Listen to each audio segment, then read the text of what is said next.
Well, Gina, thank you so much for coming on today. We have Gina Thresher with From the Ground Up Floral, and I want to thank you so much for coming on. I feel like we had maybe chatted about doing this before. I can't remember, and we finally found time now. I really appreciate it. It's always great to get people I've seen and worked with and then be able to kind of sit down and chat and just get to know, especially like florists, like you guys come and you set up everything beautiful and then you leave. And then it's like, wait, so who are these people? We're kind of the fairies. We just kind of float in and then just float out. Absolutely. No, absolutely. So thank you so much for coming on. Why don't you introduce yourself and tell us a little bit about who you are? Yeah. Okay. So hi, I'm Gina Thresher. I own and operate From the Ground Up Floral. A lot of the times it's me. I'm pretty much a solopreneur. I have a team of freelancers here and there, but most of me designing, me running the show. I really love what I do. Floral has been my passion for about 12 years now. And I kind of dove into it. I did my own wedding. I was one of those crazy DIY brides.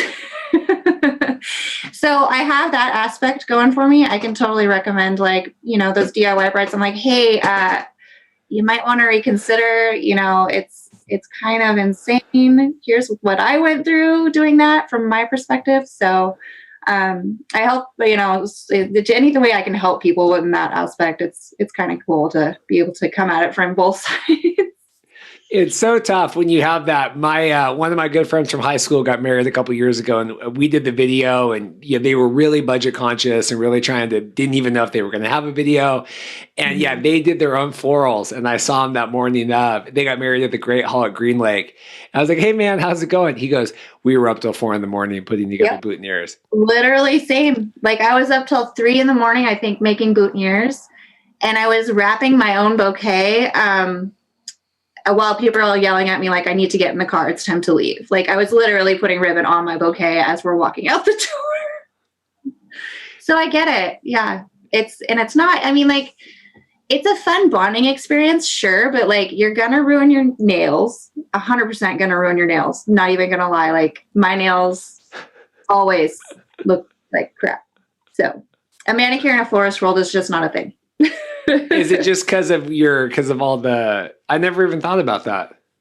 Yeah. So it's funny because I spent about $80 on my own manicure for my wedding. It was like back in 2008, of course. I'm sure it's a lot more expensive now, but like I spent $80, went all out, got the nice manicure. I even paid to have all my bridesmaids have their manicures done, and like trashed, like chipped gunk under my fingernails, the works. So there's that. But you guys got married. I mean, it was good. But I think that's good now that you can look back and definitely give advice, and maybe, obviously you guys aren't like a DIY thing, but just being able just to give advice, say, hey, let me help you out with this. Let me kind of give you some advice. Yeah. And I mean, there's certain things, if you want to DIY some stuff, sure. But like, I would definitely recommend a professional for at least doing your wedding party. That way you don't have to worry about what that looks like. And those are going to be your most photographed pieces anyhow. So, yeah. It's just hard because, you always see that like, oh, we're just going to go down to Pike Place. And you're like, man, like the 2-3 days before. Stories about Pike Place. Okay, I want to hear it. It's like, we got married and like, you aren't doing anything the 3 days before your wedding except like dealing with family crisis and trying to figure out, like, you don't have time to go. You should be spending time with your family, not making your mom do like 20 centerpieces. She's going to be tired and grumpy. Yeah. So I've seen you guys around forever, right? I mean, I know the name. What just describe like your guys' style or what are you guys known for? I mean, just in terms of like florists, there's only a couple that I know, and you guys are always definitely kind of like top of mind. So just, for people that don't know, talk us through that. Yeah, I'm happy to hear that that comes to mind. It's good to hear.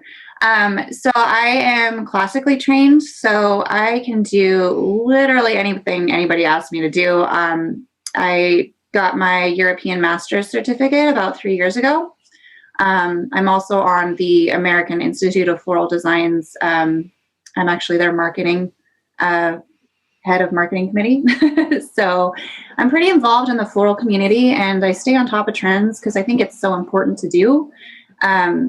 I can do anything from a fully wired cascading bouquet to your average, boho, let's get married in the forest situation. So I do tend to gravitate towards the little more wild and free bouquets. I love them. They're beautiful.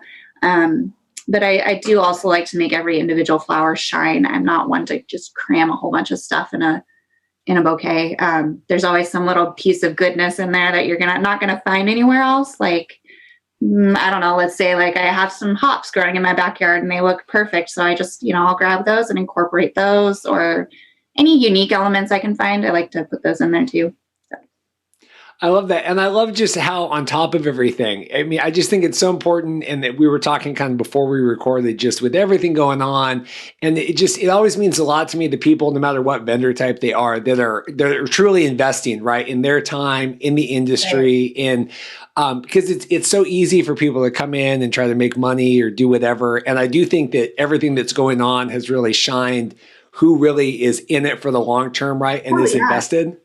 And I mean, it makes you sad. Like, I'm truly like, I'm depressed about it. Like, I am sad that I don't get to do your guys' weddings. And like, it's not only the brides and grooms and couples that are getting married that have to deal with this too. Their wedding vendors are like, it's depressing. It really is. But yeah, staying relevant in the industry. I've been starting to come out with a little bit more like videos on YouTube, blog content, trying to stay on top of that. Instagram's always hit and miss with me. I swear I can't stay on a schedule for some reason. I don't know. I really don't know.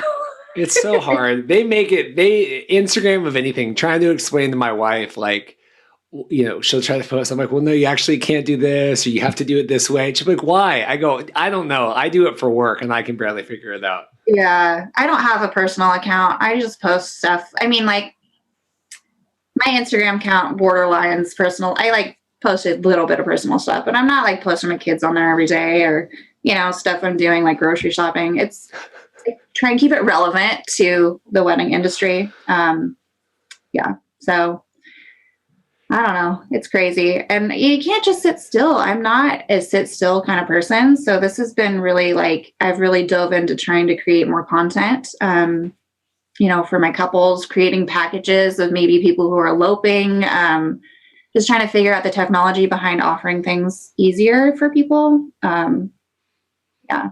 And I've been doing video conference, like we've done online option, consultations for quite a while. So it's kind of cool to see everybody kind of rolling this out and coming up with new ways to be in the industry. Well, not having to drive across town at 5 o'clock to do a 10-minute consult or whatever is very nice now. To be able to do this especially with the traffic. I mean, yeah, it's the new way of doing things, which I don't really mind. I think it's kind of cool. Oh, I think it makes us more efficient as a society for sure to do it. I mean, I know that my wife would say you lose a little bit, and I agree, but I do think you do. But like, that initial meeting, you don't really know if they're going to book with you or not. So why not have it this way? And then when they book, you can always be like, hey, I'm offering, like, why don't we meet up in person, or let's do a venue tour, or like, I would love to maybe go somewhere so we can kind of brainstorm a little more. Yeah. So you were talking about like keeping up with trends and things, which is, I think, interesting for, florals, is that trends in obviously marketing and things, right, that you're doing, but is that trends in, the actual design of it, right? Like, how are we constructing everything? Is it design or is it, what types of florals are more popular? I don't know. What does that mean to keeping up with trends? So it's kind of all of that encompassing. I feel like we're starting to come out of the giant messy bouquet situation. And a lot of people are looking towards like dried florals are huge right now. And, a little bit more of a curated look is kind of coming into fashion, I think. So it's not going to just be like tons and crazy, huge, messy bouquets. It's going to be a little bit more fine-tuned, I think. That's kind of my aspect on where our trends are heading. I just feel like, creating within the means of what you have is really important too. And that's kind of coming into play a lot, I think. Maybe not like the huge, abundant, crazy, over the top, but like very impactful and meaningful, like things that are, equating to something special for the couple. Yeah, it's we just see them sometimes, and it's like this mammoth, like you could just, you could strike someone down with it. I mean, are you saying, is that a little more going out now, or is it a person? I think so. I mean, with even how crazy things have been lately, just picking a few things that are very meaningful and creating a look around those things, or a color aesthetic. It's basically going to be a lot more curated, is I think what we're leaning towards. When someone reaches out and they're trying to construct that, I mean, how does that go with you working with them, trying to fine tune, what's, you keep talking about, curating and finding out what's important. How does that, I mean, I'm a man, I don't know a lot about floral stuff. Yeah, so how does that? So usually the first thing I will do is ask either if they have a Pinterest board started, or if they have kind of like a style. Colors is like the very base. Okay, so like if you come to me and you don't have your colors picked out yet, I'm going to be like, okay, you need to sit down and do a little research and figure out what you want to base your whole aesthetic on, because that's kind of like the number one is color. And then from there, I mean, it just goes into how a Pinterest board reads, because a lot of the times people will come to me and they've had these Pinterest boards that they've had even before they were proposed to. So you kind of have to weed out stuff, and, you kind of see recurring themes within their Pinterest board. And I like to stop and ask them, okay, what about this picture are you digging? Because I'm seeing it happen a lot. Like this sort of style. Is it the style? Is it the color? Is it this particular flower? Tell me what you like and what you don't like about this particular picture. And then I kind of go from there as far as building upon that. It's a lot of like internal process, but it's really cool to see how it progresses. And then from there, like I will go and build them like their own personal mood board, with like intended colors and flowers and the look and the style. So it's just a lot of like taking the pieces and making them fit into what they actually want. Where do you view what you do and what you create, whether it's a bouquet or, if they have pieces at, the altar, like I would ask the same thing of like, someone that's doing like a wedding dress, right? What does that represent? What do your florals, I can never say that word. I have a terrible lisp in my mouth. But where do you see your role in kind of creating that ideal wedding day for your client? So I like to remind my clients a lot too, like, if you're not spending a ton on floral, we need to figure out how to get the most impact for your budget. But on top of that, they need to keep in mind, these are going to be the pictures, like they're going to be in the pictures forever. And the videos, I mean, that's basically the overall aesthetic. It really helps create the mood for a wedding. Bright, colorful flowers, it's going to be a lot more cheerful, like soft blush, romance. It just really helps set the stage and the mood for your event. Even like with corporate stuff, like if you're going for something very bold, you're going to use something that has strong lines, and it very much just kind of rolls right into what you're trying to portray. Do you think, because obviously this is something you live through all the time, do people understand the importance of, like you're talking, these lines, the colors? Some do and some just don't. Like some are like, oh, it's not important, I don't really care, I'm going to spend my budget on food. Totally fine. But like, to know that going into it, I'm not going to put as much emphasis on creating something that's, going to be stunning and visually, because if that's not what's, on their heart for having a priority, then we'll do a very pretty bouquet. Yeah. So not a lot of clients really understand the in-depth like design part of it, but they show me like what they love, and it kind of either goes in this category, they love floral, or they just kind of are like, it's fine, I'm probably going to spend more on food, Who is your ideal client that you get really excited about, that, when they reach out to you or when you meet, and what are they looking for, or what do you try to do together with them? So my ideal client loves flowers, of course. But I really love it when somebody comes to me with ideas like, oh, hey, they have this like chandelier that I think it'd be really cool to maybe put some stuff on. But ultimately, like my favorite clients are the ones that trust me, the ones that are like, your work's beautiful. Here's my budget. Here's kind of what I'm thinking style wise. Let's go. Like, what do you have in mind? The ones that really want to see what you can come up with. It kind of creatively challenges me to think outside of the average everyday wedding. Those are the ones that are really fun and I really look forward to doing. Not that I don't look forward to every wedding, but it's the ones that challenge me a little bit, kind of get me excited to get going. Kind of think outside the box and experiment. Mm-hmm. How did you get wrapped up in all of this wedding floral stuff? Where was it something? I don't know. How did you enter? Because it's always so interesting to me to hear how people kind of got involved in. I knew nothing about weddings before I got into this. How did you get involved in the wedding industry? So, like I said, I did my own wedding, but the precursor to that was I've been studying. I was probably in my third year of pre-med for going into I was studying invertebrate biology. I was collecting specimens for Highline Community College, diving probably 2 or 3 times a week. And my soon-to-be husband was like, are you going to be spending 4 hours on homework a night? Like, is this a thing that's going to be? I'm like, yeah.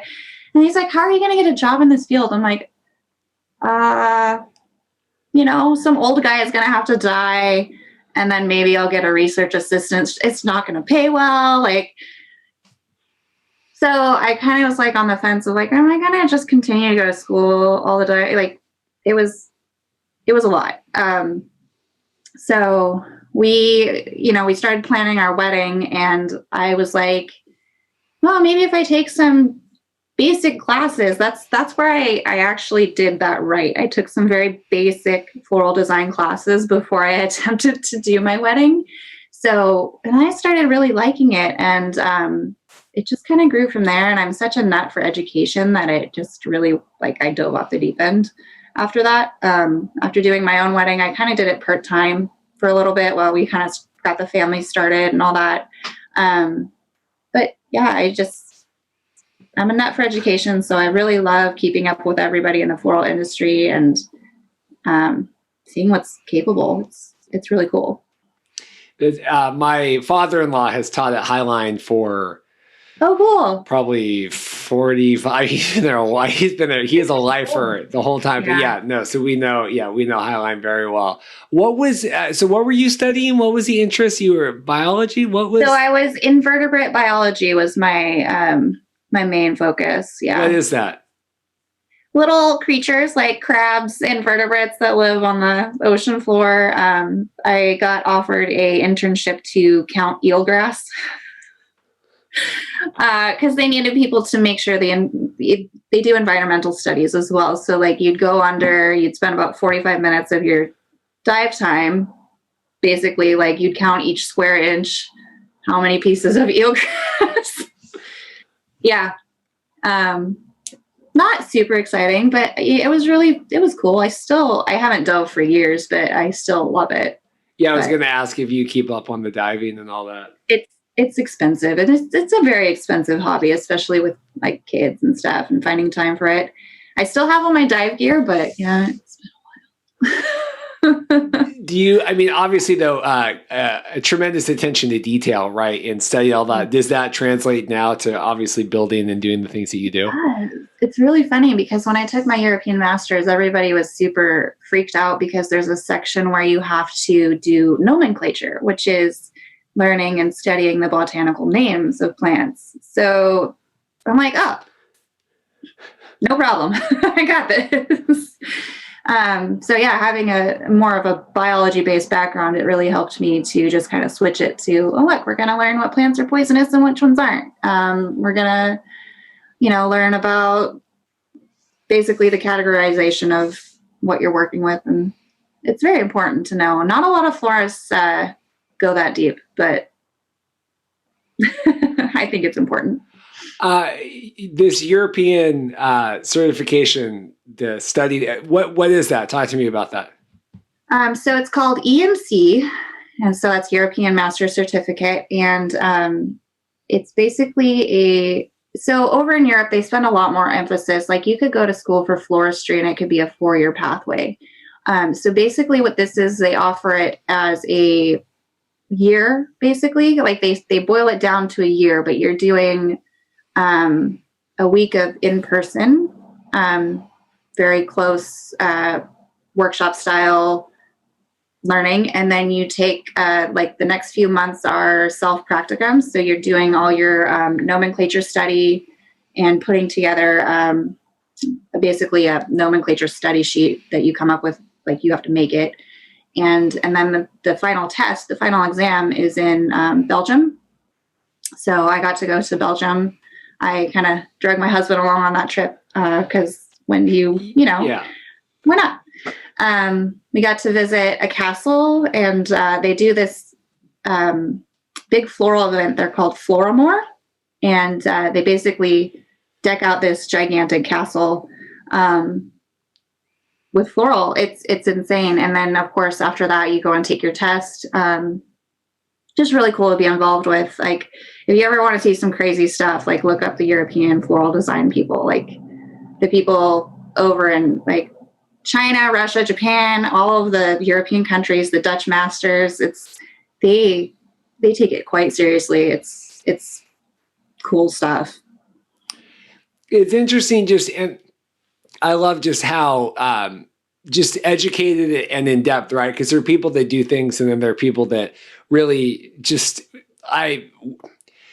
right now there are a lot of videographers that are offering like live streaming, for example. And as are we, but I have spent, the better part of the last 7-8 months with COVID and just really trying to like fine tune and perfect. Yeah. And so it's interesting to meet, someone like with, floral artistry and everything that you do, and just trying to, I guess, be the best at that, right? And be educated. And where, like you made the comment, well, I don't know if other people necessarily care about this, but I do, right? Like I think it's important. And that to me is always interesting, right? The people that really try to excel in what they do. Where does that drive and desire come from? Like you said, you love to learn and educate. I mean, where does that motivation come from? Yeah, I don't know. I've just always been that way. It's been instilled in me from when I was little. My grandpa was a biology teacher, so education is just kind of, my family loves education. But on top of that, I think for me personally, I think it just gives me the confidence. I'm not going to panic if like my centerpiece falls off a table, because I know I made it correctly. Like I know that I put forth the effort to make those mechanics solid. So if something were to happen, I know what to do or how to fix it.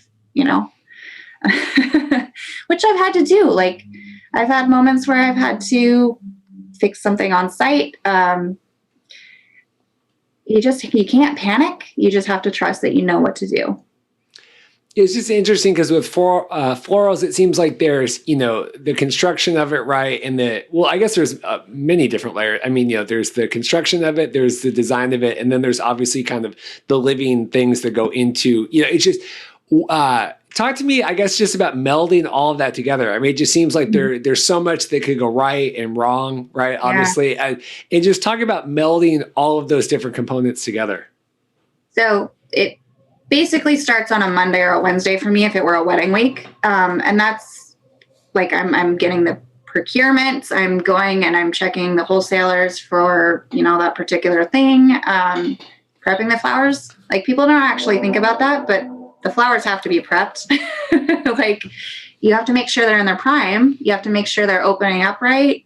That peony that's rock hard solid, it's not just going to burst overnight. You have to really baby these things until they're ready to go. The creation part of it, the design, the mechanics, that all comes like later in the week. And there's a lot that goes into it. Sometimes there's stuff that has to be done on site, which is really like stressful because you have a really short timeline. So you have to be prepared. I tell you about a Thanksgiving I had quite a while back. at the Fairmont Olympic. I don't know why, but that hotel and it's my like, I love it. It's a beautiful hotel. Yeah. Love every piece of that hotel, but for some reason, I just don't have the best of luck when I work there. I had a wedding that had a lot of glassware. Okay, so I get my dinky little cart on that elevator that goes all the way under the building, right? Literally everything fell off my cart. I basically almost peed my pants. So I'm standing there, and then this guy, he's like, "Do you want a caged cart?" I'm like, "Yeah, that sounds amazing. Like, I don't want my stuff to fall out. I'm going a mile down this road underneath the building." So he helps me out. He brought all this stuff up to the ballroom for me, and I'm setting up the ceremony pieces for this Persian wedding. And I go to get the big, large Pilsner vase out of the box, right? And I get it out, but then the other one goes shunk.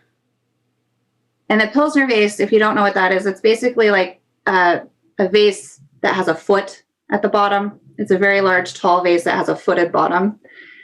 So I'm like, that didn't sound good. Yeah. Like, you know, nothing has broken up until then. And I've basically had a heart attack like multiple times already. That happened.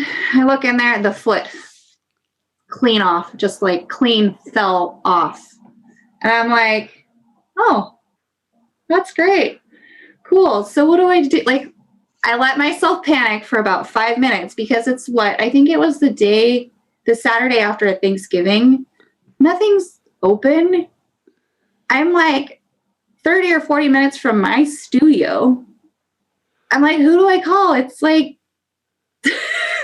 what do I do? Yeah. So I let myself panic for about 5 minutes. I contemplated calling my husband to have him bring me another vase.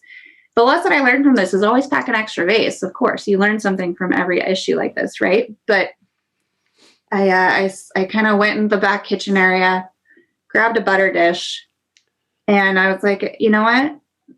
We got to figure this out. So I took my florist tape and I taped and taped and taped this butter dish on top of this vase, and it worked. It held up, right? So I just made sure so we had to do it the other way. Like I had to flip over the other vase to make it match. So it was like the footed part was on top and then the centerpiece was on top of that. But I had to tell the planner, I'm like, okay, this one's great. You can move this one on your own. But if you need to touch that one, let me know. Yeah. I'll help you. You can't touch that one. I'll help you move that one. Okay. And you don't have to panic. You don't have to freak out. Bride never needs to know that. Just, yeah. I don't know. There's many instances where you have to figure it out. Yeah, the life that goes into that, and setting everything up, and then before they come, or it's like the couple never knows kind of all the different hoops they go through. Right. And they shouldn't. Like, there's no reason that should ever be any stress that they need. That's a lot of my brides say that to me. They're like, you just made this so enjoyable and it was so less stressful. Like, you just have this calming presence. I'm like, that's good. Like, that's what I'm here for. Like, to take any stress off of my clients that's what I do. We had one, God, was it last summer? And it was with Lori, actually, which I had just recorded the podcast here with Lori Losi before we got on here, a wedding planner. And like, they had a band that didn't have, like, they were missing some connection or something. Like, they didn't have a piece of something that we needed it to also record from them, but like, they also didn't have it, or it was some weird situation. And my assistant was at the aquarium with his wedding, and then I just happened to be at like the Edgewater, and he like had to Uber down. I'm trying to remember all this, but he had to like Uber down before their ceremony, and like we're setting up for our ceremony, and then he's like running back. But like you said, it's just the things that happen where like no one ever. We're very good at managing stress. I don't know. It's crazy. It's because it's that moment. You just got to get through that. Yeah, don't move that vase, or we just got to get through this, and no one ever has to know. Mm-hmm. In terms of from the ground up floral and running was it starting a business, right? Being studying everything, going from that, transitioning in, was that a large process to get all that going? Do you feel comfortable as a business owner? We talk, a continuing theme on our podcast is there are some great business people that are not great creatives, right? And then there are great creatives that aren't great business owners, and trying to manage those two, right? Because it's two different sides. How is that for you? I love the marketing and the networking. Like, that's my jam. I love it. I love talking to people. It energizes me and gets me going. But the back end with the numbers, I don't know any florist who's particularly good with numbers. So I really try to outsource that as much as possible. I look for things that make my life easy, like QuickBooks, a husband who knows spreadsheets, my tax professional. Like, taxes scare me. No. Mm-mm. Nope. Yeah. So I think more than anything, it's knowing what you can outsource and what you need to be present for. It's very important. It's a tough, people think that they need to be able to do everything, and it's not, it's a tough balance. It's good to be able to delegate too. Mm-hmm. And I'm learning. I mean, that's where I have such a hard time. I do have freelancers that come, but they're usually already trained. It's like hiring somebody brand new. I'm going to have to entirely train that person, and it takes time. Delegating is definitely a learned skill. Mm-hmm. Well, and also just where you have people come in, like I have video people, and it's trying to take someone that knows what they do, or thinks they know what they do, or has their own thing, right? But then it's trying to incorporate them in. It's like, well, no, this is how we do things, and your way isn't incorrect. It's just not correct, like in this situation where right. And I think that's where you look for good freelancers. There are some that just they're set in their ways, but a good freelancer can be your right-hand person and know what you're doing and take your brand and run with it, like be an extension of you. So, those good people are hard to find. What do you want people to think when they hear of your company? What do you want that, not trademark, but that, that perception to be of you guys and what you do? Yeah. I like to think we're fun. I mean, it's a good, I can do any style you liked, but I really want that person to feel like they are taken care of. Like, I am creating pieces for them, a little more curated, a little something that's special. Like, they come to me for something that's special. Are there, what are some challenges that you work through in working with the clients and constructing things? Like you said, Pinterest is the best thing in the world. It's also the worst thing in the world sometimes, depending on what what are some challenges that you work through that people might not think about when it comes to floral design? I think the number one thing is budget. Like, people don't understand how much flowers cost. Like, yeah, they grow from the ground, but they do have a price tag. And, a lot of people are like, well, can't you just forage for that? I'm like, yeah, but I kind of have to charge for my time to go forage that material. Like, it's not just going to arrive at your wedding all pretty and without bugs, Yeah. And there are flowers that are more expensive than others, and people just don't quite realize. They see all these really cool designs on Pinterest, and they, breaking a little Pinterest crush. It's tough. It's a hard one. A lot of things don't have price tags on them, because if you saw the price tag for that design, it's going to make you cry. You said you had a Pike Place Market flower store. Oh, the Pike Place one. Yeah. Okay. So I don't normally recommend my brides get stuff at the Pike Place Market. There's another option, which is even better, which is the Seattle Wholesale Growers Market. They do have public hours. Usually it's on a Friday between, 10 and noon. Highly, highly recommend them over the Pike Street florist stalls. I got a bouquet at Pike Street one time and got it home, and went to unwrap it, they had taken all the heads that had fallen off of the ground, put them on wires, and made a bouquet out of it. I mean, I had some greenery and a few full stems, but like they had actually taken the time to pick up the crap that had gone on the floor, put it on a wire, and hide it so you couldn't tell those were wired in. I was so mad. Well, and they're thinking, okay, we might ruin the tourist day, right? But they don't know that you're getting that as a bouquet for, you know what I mean? That's probably what they're thinking. So we'll just. Yeah. I mean, you can pre-order. There are some of them. I have to give them credit. There are a few of the floral vendor stalls there that they do take wedding pre-orders and stuff like that. But on a scale, you're getting like the flowers that are more leftover. Like, you know what I mean? They sell the good stuff to the florists, of course, and then you're getting the kind of stuff that didn't sell. So you may not be getting a long-lasting bouquet. And that's funny because we had that national organization has a symposium every year, and a couple years back it was in Seattle, and all my floral friends were like going crazy at the Pike Street, and they got these bouquets and take them back to their hotel room. They last maybe like 2 days tops, 2 to 3 days tops. So if that's your end goal, I don't know, my creations will usually stick around for at least 5 to 7 days. It just depends on what the goal is, I guess. If you don't really care too much for the floral designs, you can definitely go get a Pike Street bouquet. It's not, just don't have high expectations, we'll say.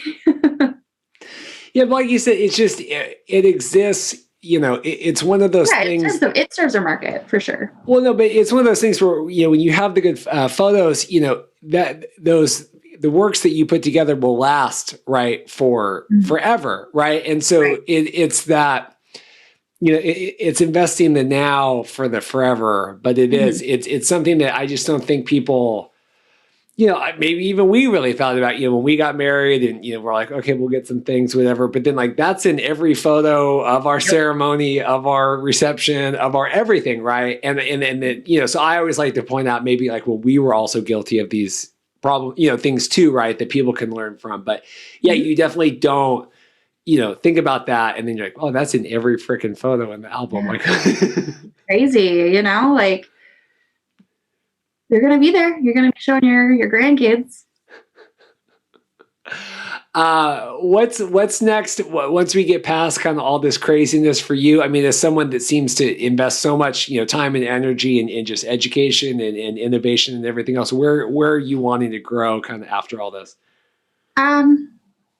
Right now, I've really, the next year's season it's booking and it's busy and I'm going to be crazy hopping, but I've really done a lot of more like the floral education side of it. I've started taking students for floral education. So, just stepping into the role of an educator has been, kind of the season I'm in, and also educating brides and people in the wedding industry, like, putting a video together on how to pin on a boutonniere or things like that I can actually put up on a blog that are helping and educating, instead of just like, oh, here's a pretty palette that I did a while ago. You have to come up with ways to make it relevant and to actually help with your content. So yeah, I think it's so important. I think I can't remember this before we started recording or not, but just shining the light right now with everything about who is really invested in the community and the people that are like you were, not only obviously, helping florists in the future, but also, trying to educate people that are getting married and, these are things to look out for, or if you are going to be a DIY, here's some advice from a DIY bride, Right. Yeah. It's important to keep that in mind. Like everybody it's one of those things, the couples that are getting married, they're brand new. Like they don't know what you know. And you kind of have to turn that and think about it that way. Cause yes, you do this time and time and time and again, but this is their first time. They don't know. So giving that like extra help makes you really stand out and, puts you in the position of being like a helper and, offering care for your clients instead of like, oh yeah, we don't do that. Well, tell them why or explain it. Because they don't know. They have no idea. Yeah, I think, trying to explain. I think that is, this is why we can't, or this is the alternative that we can do. Presenting options as opposed to like roadblocks, I think is. Yeah. That's where you find people that are a little more willing to be flexible too. I'm very flexible with my clients. Like, okay, yes, I do have a clause in my contract that we don't have outside floral, but I put that there because I don't know. I can't even tell you how many people have stopped to ask me. And it's basically, I just want to protect the integrity of your design. If you want to do DIY, great. Let's talk about it. I want to know what you're going to bring so I don't show up with premium flowers and you're maybe working with something totally different. So, which, I tell my brides that story of I showed up to a wedding and they had taken off the pew arrangements from their order. And I was like, okay, fine. They're not doing it. No big deal. I show up and Auntie had put Gerber daisies and baby's breath in tuna cans that were hanging from the side of the pews. And every bride I tell this story to gets like a huge, they just like, oh my God, really? I'm like, yep. So I just like to be aware. I'm not saying can't. I'm not saying it's a no. I'm saying let's coordinate and plan. So so we don't have to end up with something completely weird. Tuna cans. That's a good one. Yeah. The best part is you could totally see that they were. You could. You could totally see every mechanic, and I was like, I knew the photographer, so I was like, can we make sure we zoom out a little? And she's like, yeah, I know you didn't do those. Just when you talk about education, is it pricing? Is that the biggest thing that you're educating about, or what else? Because I always ask, like, what are some other things that you're constantly, but is it budget or other things? A lot of the times it's that, how they could get the most out of their arrangements. I do a lot of stuff that goes dual purpose, like, we're using those at the ceremony, but did you want to maybe think about using them on your tables or by the bar?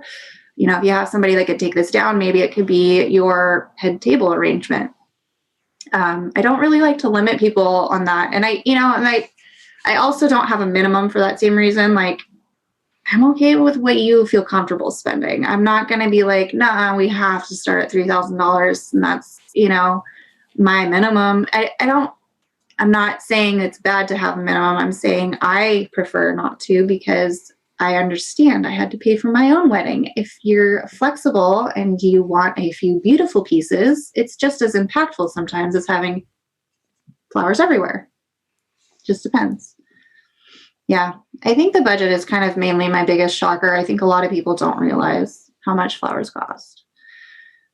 And then the labor that's involved. Like, people don't realize I start doing their wedding florals like basically Monday or Wednesday is when it all starts for a Saturday wedding. Like, there's so many hours of prep work. Then there's the design, and then there's the logistics of getting it all in the van. Set it up. Yeah. Before we let you go, anything else you want people to know about, you guys, what you're working on, thoughts, feelings? Doing a lot of elopements. I love elopements. I've had so many people pick up stuff, go to the mountain and get married. It's fun. It's really fun. And it's a great way to incorporate some gorgeous pieces. If you're in the market for an elopement, I love doing them. They're really nice. I think it's just very personal. So it's very fun. Oh, I tremendously. Nicely curated bouquet out in just, because I see, these photos. I have some really epic photos just up on mountaintops and stuff or by the beach. I'm like, I like elopements. These are great. It's good photos. Yeah. And plus, I think that gives you just a more, like you said, personalized experience with them, where it is like you are just designing like one or two, maybe a boutonniere or whatever. So special, and you can make it so catered to them. It's really cool. It's just a really fun experience. Yeah. Well, this has been great. I really appreciate you coming on, and it's been fascinating to get to learn about just your, I love, it never ceases to amaze me that, we do these and I find out, we're studying, biology and all these things, and like, who would have known? But I think it's so indicative, it really helps paint a picture of, who you are and the company and what you guys do. And no, I mean, I think it's always cool to find these stories out. So I appreciate that. Yeah. And it's so fun I love learning about our other vendors too. There's certain, I'm like, man, I didn't know that. That's really cool. So I totally get the feeling. Like I live for networking. I think it's so much fun. So yeah, very cool. You have a lot going on with everything, the education and florals and everything. Where would you have people go to check everything out? Yeah. So fromthegroundupfloral.com, super easy. And then, Instagram's From the Ground Up Floral, pretty all around, just From the Ground Up Florals where you can find me. You Google it, it should come right up. So yeah. Love it. Nice and easy. Yep. Well, Gina, thank you so much again. If you're a wedding vendor and you're interested in coming on a future episode of the podcast, you can go to bestmadevideos.com/podcast guest. And that's a nice, easy questionnaire. But thank you so much again for your time. I really appreciate it. Thanks for having me. It was super easy, really fun. So have a good day. Piece of cake. Yeah. Thanks.